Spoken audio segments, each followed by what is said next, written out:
Bismillahirrahmanirrahim. Educational psychology lesson number 20 cognitive views of learning 2। पिछले lesson में हमने बात की थी मेमोरी की और मेमोरी को हमने कंप्यूटर केस के साथ कंपेयर किया था। आज हम बात करेंगे कॉग्निटिव व्यूज ऑफ लर्निंग में सेकंड पार्ट में कि नॉलेज और लर्निंग दूसरे के साथ क्लोजली रिलेटेड होते हैं। जो कुछ भी आप लर्न करते हैं वो आपके नॉलेज का हिस्सा बन जाता है और फिर जो आपका ऑलरेडी एग्जिस्टिंग नॉलेज होता है वो आपके लर्निंग के प्रोसेस को अफेक्ट करता है। तो इस तरह से दोनों जो है वो एक दूसरे के साथ इंटरकनेक्टेड है। यहाँ पर एक लाइन मैंने हाईलाइट की है, when we already know is a scaffold that supports the construction of all future learning. इसका मफहूम ये है कि जो कुछ भी आप जानते हैं वो आप जो आने वाली जिंदगी में चीजें सीखेंगे वो उस पर असरअंदाज होगी। तो हम बात कर लेते हैं दो तरह के नॉलेज का, एक है जनरल नॉलेज और दूसरा है स्पेसिफिक नॉलेज। नॉलेज एक कॉग्निटिव पर्सपेक्टिव है जो स्पेसिफिक भी हो सकता है, जनरल भी हो सकता है। मिसाल के तौर पर अगर आप एक स्पेसिफिक नॉलेज हासिल कर रहे हैं, मैथ, केमिस्ट्री, बायोलॉजी, तो ये एक स्पेसिफिक नॉलेज है। या फिर अगर आप जनरल कॉग्निटिव एबिलिटीज जैसे कि प्लानिंग, सॉल्विंग प्रॉब्लम्स, लैंग्वेज सीख रहे हैं, तो ये जनरल कॉग्निटिव एबिलिटीज है। नॉलेज को हम दो सब क्लासेस में डिवाइड कर लेते हैं इन प्रेजेंट कॉन्टेक्स्ट जो कि हम पढ़ रहे हैं, जनरल एंड स्पेसिफिक नॉलेज। तो पहला हमारे पास आएगा domain specific knowledge. Domain specific knowledge क्या होता है, इसको जरा देख लेते हैं। ये ऐसी इंफॉर्मेशन है जो आपको चाहिए होती है किसी भी एक स्पेसिफिक या पर्टिकुलर सिचुएशन को सीखने के लिए या समझने के लिए। मिसाल के तौर पर how motor car engine works, कि मोटर गाड़ी का इंजन कैसे काम करता है, ये बहुत ही डोमेन स्पेसिफिक नॉलेज है।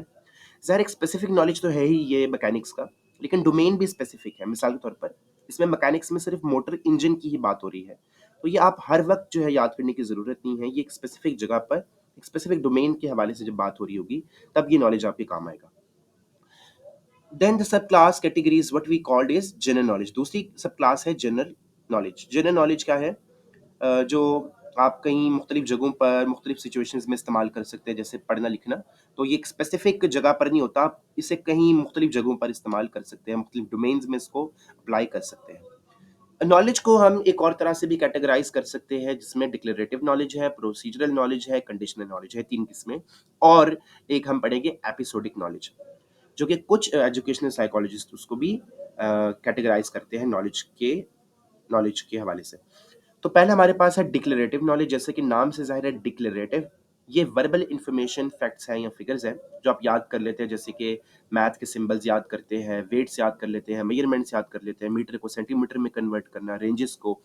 अच्छा भाई, इस डिक्लेरेटिव नॉलेज की बहुत ज़्यादा रेंज है, केमिस्ट्री, फिजिक्स से लेकर बायोलॉजी, मैथमेटिक्स के डिवीजन रूल्स, केमिस्ट्री के एटॉमिक वेट्स, इसी तरह से बाकी तमाम चीज़ें इसमें आती है, पर्सनल प्रेफरेंसेस भी इसमें आते हैं। इसके बाद है प्रोसीजरल नॉलेज। प्रोसीजरल नॉलेज क्या चीज़ है? प्रोसीजर्स, जिसमें हम एक प्रोसीजर को सीखते हैं और फिर हम उसके आउटकम्स को देख लेते हैं। तो ये सर्टेन प्रोसीजर्स होते हैं, जैसे गाड़ी कैसे चलानी है, या फिर आपने बाइक कैसे चलानी है, ये सब चीज़ें होती है प्रोसीजर। एक सॉफ्टवेयर कैसे काम करता है, उसका प्रोसीजर क्या है, वेबसाइट डिज़ाइनिंग का प्रोसीजर क्या है, तो ये प्रोसीजरल नॉलेज है। तीसरा है कंडीशनल नॉलेज। कंडीशनल नॉलेज ये होता है कि when and why to apply and use declarative and procedural knowledge, कि आप ये समझ जाए कि आपने कब डिक्लेरेटिव नॉलेज इस्तेमाल करना है, कब प्रोसीजरल नॉलेज इस्तेमाल करना है। तो ये होता है कंडीशनल नॉलेज। इसके बाद हमारे पास कुछ साइकोलॉजिस्ट ने, जैसे मैंने शुरू में बताया, एपिसोडिक नॉलेज को भी कैटेगराइज किया है नॉलेज की टाइप्स में। तो episodic knowledge where in your remember and related some episodes of your past life. तो एपिसोडिक नॉलेज क्या है कि आप अपनी ज़िंदगी में जो गुज़िश्ता माज़ी था, उसके कुछ एपिसोड्स को याद करते हैं। मिसाल के तौर पर जब मैं 8th क्लास में था, तो मैंने क्रिकेट मैच जीता था, वगैरह-वगैरह। तो आप भी बहुत से एपिसोडिक हमारी ज़िंदगी में ब्रेन में चल रहे होते हैं, बहुत से एपिसोड्स चल रहे होते हैं।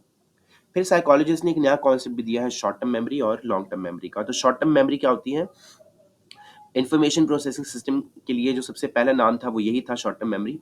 शॉर्ट टर्म मेमोरी एक शॉर्ट पीरियड के लिए आप कुछ चीज़ों को अपने ज़हन में स्टोर कर लेते हैं, छोटे से टाइम के लिए, 15 से 20 सेकंड के लिए।